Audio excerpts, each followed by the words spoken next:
We miscommunicated what the AI Act is about. And we probably made, or those who wrote it, probably made mistakes in not granting wide enough or clear enough exceptions for smaller and medium-sized enterprises.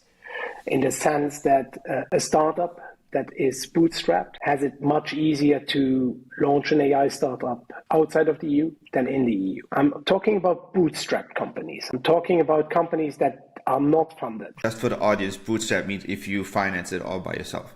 Companies with a very shoestring budget. So a bootstrap company is one that tries to pull themselves out of whatever hole they are in by shoestrings. And that's, I think, something that is very difficult to do. And the AI Act is very bad at communicating how a small company can comply or whether they have to comply. Where I disagree is that it's any hindrance for a multi-billion dollar or euro company. Honestly, OpenAI doesn't want to comply with the AI Act because then they would need to work ethically. And ethics is something that many major companies simply don't want to do.